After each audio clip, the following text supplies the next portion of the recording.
সাতক্ষীরা তালা উপজেলার খলিলনগর ইউনিয়নের স্বেচ্ছাসেবক দলের ১ নং ওয়ার্ড কর্মী সম্মেলন অনুষ্ঠিত হয়েছে।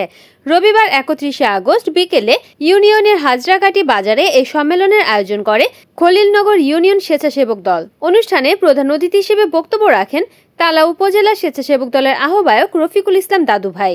খলিলনগর ইউনিয়ন স্বেচ্ছাসেবক দলের আহ্বায়ক বাইজিদ হোসেনের সভাপতিত্বে এবং সদস্য সচিব সাইদুর রহমানের পরিচালনায় বিশেষ অতিথি হিসেবে বক্তব্য রাখেন উপজেলা যুব দলের যুগ্ম সম্পাদক সাইদুর রহমান, উপজেলা স্বেচ্ছাসেবক দলের সদস্য সচিব আবুল কালাম।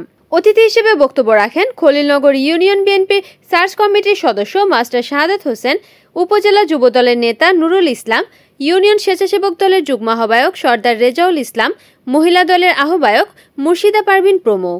এ সময় বিএনপি, যুবদল, ছাত্রদল ও স্বেচ্ছাসেবক দলের নেতৃবৃন্দরা উপস্থিত ছিলেন।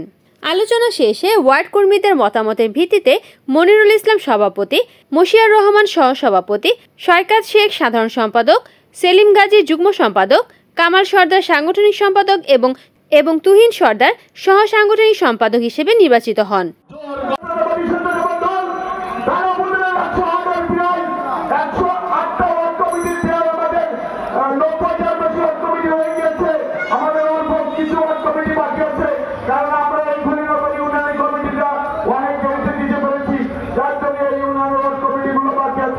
আমরা সেইগুলো আসলে সাজাচ্ছি এবং এই কমিটিগুলো করে আমরা এই ইউনিয়ন স্বেচ্ছাসেবক দলকে একটা শক্তিশালী সংগঠনের উত্থান করতে চাই এবং আমাদের প্রিয় নেতা হাবিবুল ইসলাম হাবিব ভাইকে আগামী নির্বাচনে সংসদ নির্বাচিত করার জন্য আমাদের উদ্যোগ এবং আমাদের প্রিয় নেতাকে আমরা একটা খবর পাচ্ছি যে বাংলাদেশের রাজনৈতিক প্রেক্ষাপটটা কিন্তু একটু অন্যদিকে যাওয়ার।